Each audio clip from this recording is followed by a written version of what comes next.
I'm going to start out today with a quote, which I don't normally do.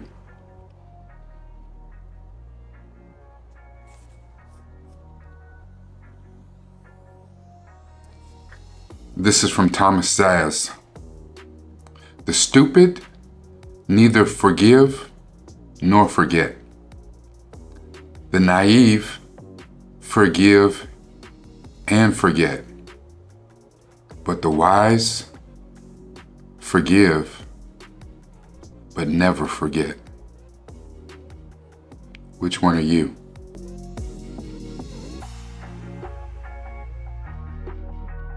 Hello, Governor. This is Rick Steed, new from the Ville, and here to talk about the season finale, Season 3, Episode 3 of Sherlock. We start the case with, you can see now that Mary is visibly pregnant, and we find Sherlock. Yes, Sherlock. John has been dispatched to a crack house on a case to find someone.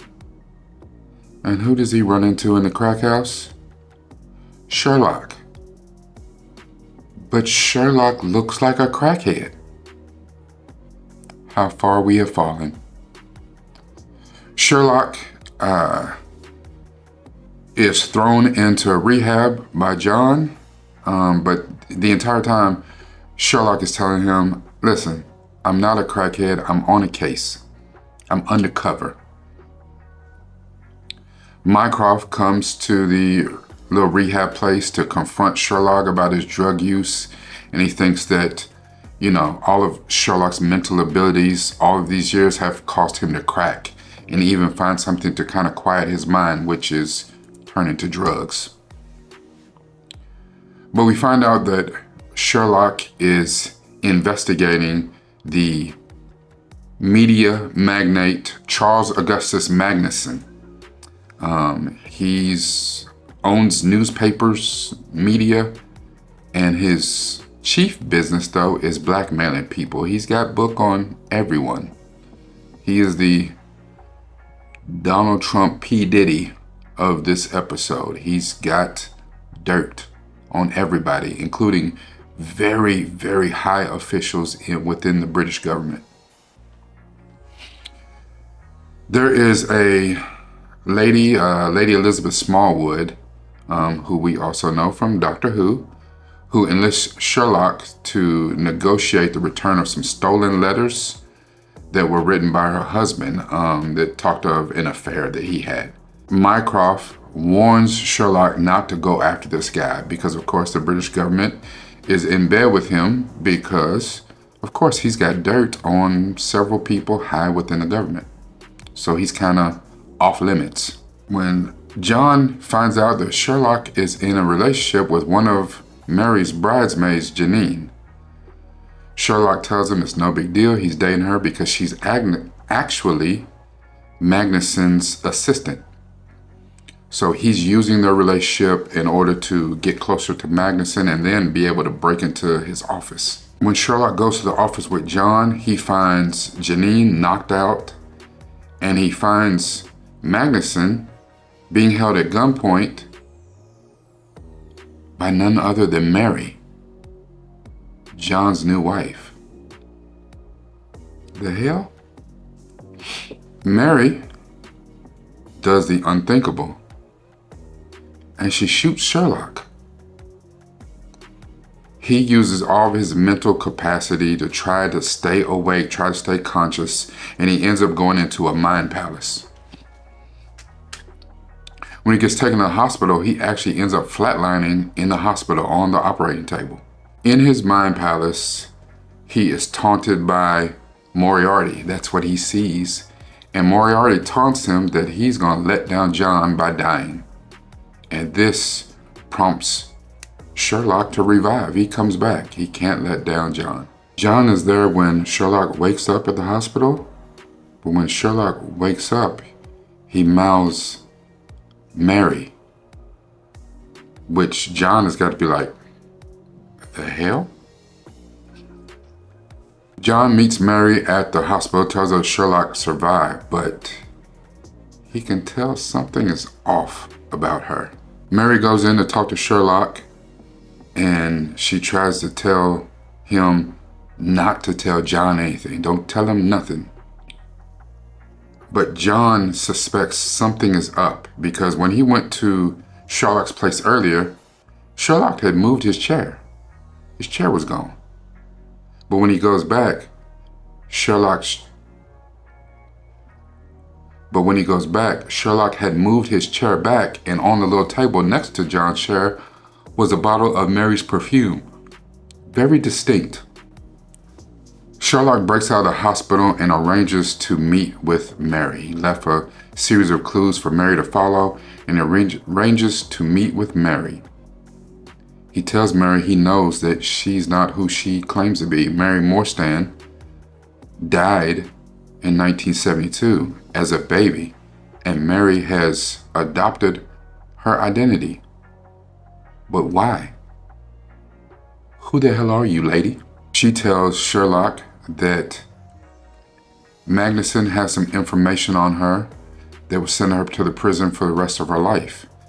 And Sherlock figures out that she's some sort of assassin, maybe MI6, she worked for the government, something. She has some training, she knows some things, she knew about skip tracing in one of the last episodes. She knows things that she should know as a regular civilian. However, this was a ruse. And even though she didn't want to tell John anything, John flips a light and he heard everything. He was sitting right there. The fact that she has been lying to him, that she hid this, that she was secretly an assassin. John goes in a tailspin. And the only thing that Sherlock tells him is, you may be able to trust her because at least when she shot me in a non-vital area, and then called the ambulance to save my life after she shot me. Yay for that. Back at the house, John and Mary get into it. It's ugly. She gives him a memory stick with the initials AGRA on them. She tells him that she actually did love him, that it was real, and that everything about her is on this memory stick. And what's on this memory stick could send her to prison for the rest of her life. But she knows if John reads what's on this memory stick, he probably will no longer love her. At Christmas, John and Mary were invited to Christmas dinner with Sherlock and Mycroft and their parents. Talk about awkward. John and Mary are actually forced to talk. John said he never looked at the memory stick. He throws it in the fireplace and they reconcile. But Sherlock, being Sherlock, he gives everybody something that knocks them out and they all pass out unconscious. And Sherlock and John steal Mycroft's laptop and go meet Magnussen. They are trying to make a deal with Magnussen to give him Mycroft's laptop to get into the vaults where he keeps all the blackmail information on everyone in order to get back the information that he was originally working on for Lady Smallwood. But Magnussen knew that Sherlock was trying to trap him, and he said there are no vaults. This is the vault. Everything that Magnussen has is kept up here. He's got the Mind Palace where he can go in to his Mind Palace and look up things like a photographic memory, but with excellent Dewey Decimal skills. But at this point, if there's no vault, if there's no physical evidence, that means that John and Sherlock just stole Mycroft's laptop, which is government property, and giving it to Magnussen means they have just committed treason. As soon as Mycroft woke up, he realized his laptop was gone. He sent them boys to come retrieve it. John and Sherlock are in a situation. And in order to get out of it, Sherlock only saw one way out, and he shot Magnussen right in the dome. Night night. Rock-a-bye, baby. The disbelief at what had just happened was crazy. Mycroft made a deal with the government to not throw Sherlock in prison because of his skills and the things that he had done. However, his arrangement was he pressed him into service to go back undercover in Eastern Europe. And as Sherlock is on the plane about to take off to disappear to Eastern Europe to work this debt off for Mycroft, taking over all the airwaves and all media in England is crazily a recording of such of Moriarty asking everyone, "Did you miss me?" So Sherlock is called right back to deal with, how is Moriarty seemingly still alive? And that is how we end season 3. You know I love my quotes. I do. And this one is actually from Pope John Paul II. And he said, "Forgiveness is above all a personal choice. It is a decision of the heart to go against natural instinct to pay back evil with evil." And I like that. You know, the thing about forgiveness is it's really not for the other person. Most people think that it is, that forgiveness is about forgiving the other person. It's not. It is for you. It's for your peace of mind, for your sanity. When you are wrought with a decision, like in this case, we had John and Mary. Woo! Now, you want to talk about some hard times in a relationship. It's one thing for you to find out that your soulmate, your lover, your spouse, your significant other, your new wife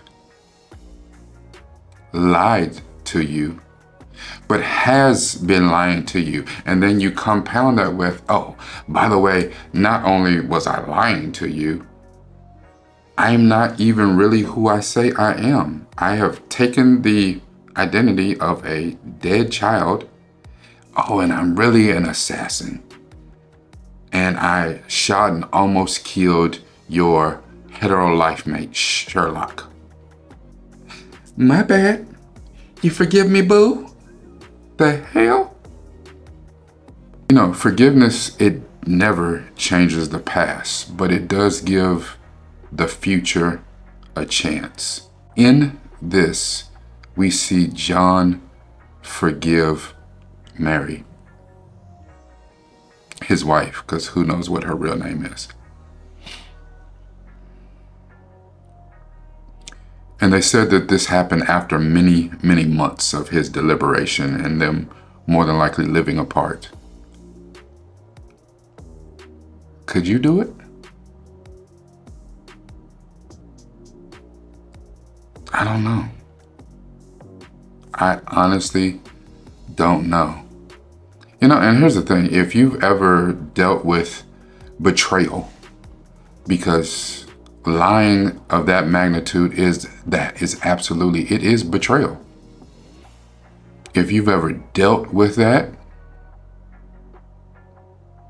it takes so much time to build up the trust in a relationship.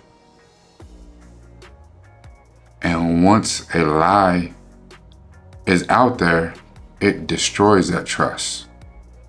Can it be built back up? Absolutely. But that takes a willing commitment by both parties to build that trust back up. You have to reflect and look back at what actually was your love. How much did you love this person? How much do you believe that they loved you?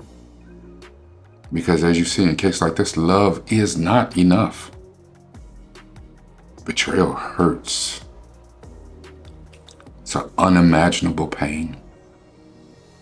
And the thing about betrayal is it can only be done by those who are close to you. It's something that hurts the most by those who are closest to you. Thing is, no one said you have to even forgive. And you definitely don't have to forget. You definitely don't have to forget. Oprah Winfrey said that true forgiveness is being able to sit back and say, thank you for that experience. What we never seem to talk about is, where do you go from there? What happens? When it happened to me, people told me to give it time. Time heals all wounds. And that is not true. I am not healed. I'm better. But healed is not the correct word. I'm still working on that every day.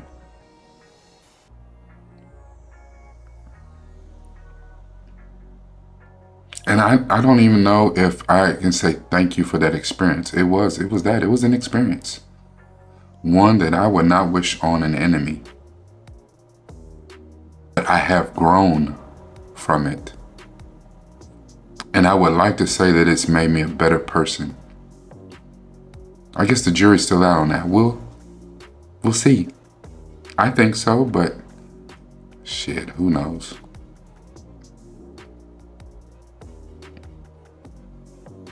I could, Google and look up, how do you get past betrayal, and, what ways do you cope when you have to forgive and forget? But I'm not going to do that. You can do that. What I'm telling you is that it is in your best interest to forgive, but that's not a right that people have. You have to process and deal with this on your own time and your own accord. Should you forgive? Absolutely. You should. Whether you do is up to you, but you should, because you deserve the peace. You deserve the peace. Forget? Absolutely not. And yes, thank you for that experience. This is Rakai Steed, Newfoundlandville. Make sure that you share this as much as possible. Make sure that you like, comment. What did you think about this episode? What did you think about what I had to say? Can you forgive and forget? If you can, how? Tell us. If you can't, why not? If you have not subscribed yet, make sure that you subscribe.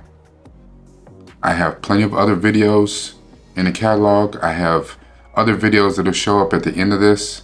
Make sure you check them out. I might have something that means something to you. You might find worthy.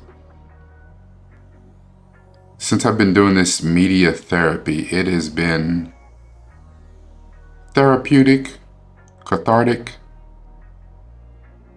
and it was unintentional. I just simply meant to do sort of kind of reviews, recaps of episodes, but I kind of naturally spun into leaving you with a positive outcome with just something on where these deep dives took me. And this is where we are. I thank you for being a part of my journey. Remember, it's got to be about this, but even more than that, it's got to be about this.